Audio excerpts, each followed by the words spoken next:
Je voudrais partager avec vous une discussion sur les business models SaaS versus venteunique.com à titre de réflexion sur l'investissement.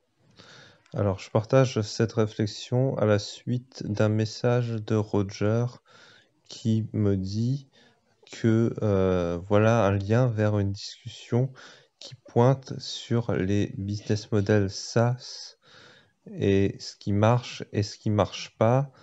Et voilà, et Roger dit qu'il comprend pourquoi je préfère Vente Unique, parce que c'est simple à comprendre, mais voilà, c'est un peu comme le lièvre et la tortue. Voilà, la tortue, c'est plutôt Vente Unique dans ce cas-là. Le sas, c'est le lièvre. Et on va voir en fait avec le temps quel business model fait le plus d'argent dans la durée. Alors moi, je voulais simplement réagir parce que je crois qu'en fait, je peux clarifier ici mon approche d'investissement parce que cette réaction montre que j'ai sans doute pas été très clair auparavant sur ce sujet ou alors pas assez clair.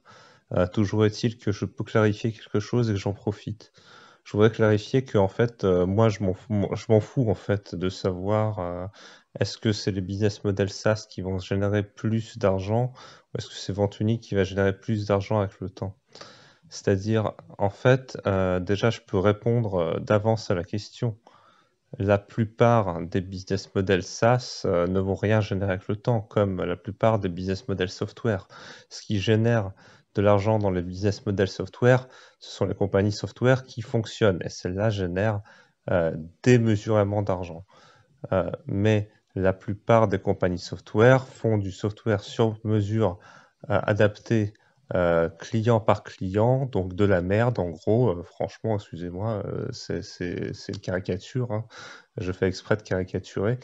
Donc ils font du software sur mesure client par client, donc je sais même pas pourquoi il s'appelle software, parce que ça c'est la customisation software client par client. Donc ils ont aucun soft qui est standard, qu'on peut installer quelque part, et ils s'appellent compagnie software. Donc ça, c'est des compagnies qui font évidemment jamais d'argent, qui sont toujours en perte, et dans le meilleur destin, c'est de pouvoir être racheté par quelqu'un qui va justement les standardiser et en faire quelque chose. Il y a quelqu'un qui s'en occupe d'ailleurs, qui s'appelle Synergy IT. C'est fait par Joe Lindemann, je crois, il s'appelle comme ça, la troisième star de la Silicon Valley à l'époque, après Bill Gates et Steve Jobs. Lui, il a fait faillite et il s'est reconverti dans ce business-là, justement, récupérer des business qui font de la bouse, entre guillemets, excusez-moi l'expression, et en faire des vrais business software standardisés en mode SaaS aujourd'hui. Voilà. Donc, il y a des gens qui arrivent à faire ça à partir de business qui ne généreront jamais d'argent s'ils continuent à faire du business comme ils en font. À côté de ça, il y a effectivement quelques compagnies qui percent à leur niveau et qui font beaucoup d'argent dans le domaine software comme dans le domaine SaaS et qui s'en sortent très bien. Voilà, il y a des incontournables hein, comme Microsoft, mais il y a aussi des gens qui sont susceptibles d'y arriver, comme voilà, les gens qui font Jira, des gens comme ça, sont susceptibles d'imposer leurs standards de marché à- euh, au monde entier, hein, en fait, tout simplement. Et enfin, voilà. Donc, ce que je voulais dire, vous avez à côté de ça des compagnies qui sont traditionnelles, entre guillemets, comme venteunique.com, mais les compagnies traditionnelles comme venteunique.com peuvent aussi être des compagnies absolument extraordinaires. Après tout, j'ai envie de dire, Amazon.com dans la partie retail, c'est une compagnie qui est tout à fait ordinaire à la base, même si Amazon.com, j'aime pas trop la comparaison parce que Amazon.com n'a jamais fait de profit durablement.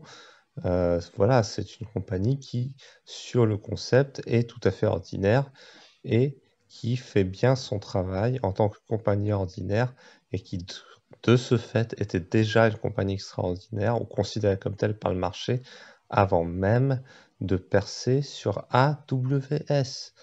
De la même manière, il y a Fastenal, donc leader mondial de la vente du boulon, qui est une compagnie absolument extraordinaire et dont la valeur se chiffre en dizaines de milliards. Moi, ce qui compte pour moi n'est pas de savoir est-ce que ventunique.com sera mieux que les entreprises SaaS qui sont supposées être les winners de demain. Ça, honnêtement, entre nous, j'en ai rien à faire parce que il y a plusieurs façons d'être profitable demain pour les compagnies SaaS et une de ces façons, c'est simplement de se financer sur le marché, de diluer tous les actionnaires existants aujourd'hui et de faire en sorte d'être profitable. Si votre compagnie adopte cette façon de fonctionner, moi en tant qu'actionnaire aujourd'hui, potentiellement, ça me va parce que j'aimerais bien que mon action prenne aussi de la valeur dans le process et donc aller trop vite, justement, serait trop à mes détriments. Et donc, je ne pourrais pas profiter de la création de valeur par action de la société. Donc, ce qui compte pour moi, c'est la création de valeur par action d'une part, et ensuite, c'est la garantie de cette création de valeur par action. Donc moi, si on me donne le choix, je préfère tous les jours un Fastenal plutôt que un, euh, un champion SaaS qui va me diluer demain. Voilà. Donc Fastenal, une compagnie traditionnelle avec une culture d'entreprise extraordinaire qui va me créer une valeur par action de 77 700% au hasard, hein, en 25 ans, quelque chose comme ça. Moi, ça me suffit, vous savez. Enfin, j'adorais faire ça en fait. Surtout en ayant fait quoi? En ayant juste identifié une compagnie comme Fastenal et en ayant dormi. Moi, j'aime bien gagner de l'argent quand je vais aux toilettes. Vous savez, moi, je suis pas très ambitieux. Je cherche pas à courir les lièvres. J'ai envie de dire, si je rate Microsoft, mais que j'ai Fastenal, bah, ça me va en fait. Vous voyez? Et Fastenal, ça prend pas d'être un génie pour comprendre qu'ils vendent des boulons et qu'ils les vendent bien et qu'ils font de la bonne croissance, qu'ils le font profitablement. De la même manière, ça prend pas d'être un génie pour comprendre que ventunique.com vend des canapés et des lits, qu'ils les vendent profitablement et qu'ils le font plutôt bien, tout simplement, avec une saine croissance dans le temps. Pour l'instant, en tout cas, c'est le cas. Si demain ça n'est plus le cas, eh ben, on peut toujours vendre, tout va bien, on peut regarder. Vu le prix de la société, de toute façon, elle est pricée pour être une société sans croissance. Donc demain, si la société ne fait pas de croissance, elle est à son prix hein, déjà. Et si elle fait de la croissance, même son plan de développement, qui est très peu ambitieux, envisage qu'elle fasse de la croissance, dans ce cas-là, on peut très bien continuer à investir tranquillement dans ventunique.com et continuer tranquillement à bénéficier de la croissance de ventunique.com. Vous voyez, c'est pas compliqué. Moi, je ne cherche pas à savoir qui a le meilleur business model. Surtout que dans les entreprises SaaS, pour savoir qui a le meilleur business model, on fait une approche sur les masses et on fait des moyennes statistiques pour essayer d'identifier les business models gagnants. De l'autre côté, sur ventunique.com, on fait rien du tout. On constate juste que la boîte est profitable et on se gave dessus. Donc voilà, moi je cherche pas à savoir qui sera le lièvre de demain? Est-ce que ventunique.com, est-ce que c'est un lièvre? Est-ce que c'est une tortue? Pour moi, j'ai envie de dire, si ma tortue, elle avance de plus de 20% par an, je prends ma tortue tous les jours, je dors sur ma tortue, et c'est très bien. Pour l'instant, depuis qu'on est actionnaire de ventunique.com, notre tortue avance quand même de plus de 30% par an, hein. Bon, je sais que, alors, quand les taux ne font que baisser 30% par an, ça n'interpelle plus personne. Tout le monde fait 30% par an.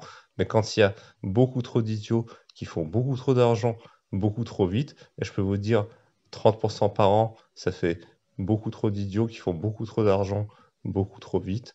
Là, il faut faire attention. Et faut se dire, ça va peut-être pas durer. Et si ça va peut-être pas durer, eh ben, on sera content de faire 20% par an. Et si ma tortue, du coup, elle fait 20 ou 30% par an, je peux vous dire, pour moi, c'est un super lièvre. Et si ce super lièvre, il s'appelle ventunique.com, eh ben, je suis très content de l'avoir parce que je comprends tous les mécanismes de création de valeur par action et que je suis capable de les anticiper. Donc moi, je ne cherche pas à savoir qui a raison. Moi, je ne cherche pas à voir qui a raison. Roger, votre débat, honnêtement, je ne veux pas y participer. Bien sûr, s'il vous intéresse, eh bien, je vous invite à le suivre. Je vous invite à vous continuer à vous poser toutes ces questions. Mais moi, très sincèrement, je suis hors jeu et je tenais à le dire parce que ça fait vraiment partie de ma démarche d'investissement.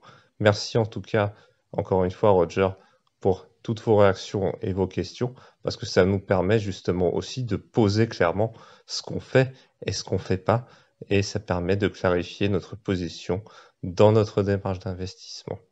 Merci à tous pour votre attention et à très bientôt pour de nouvelles aventures.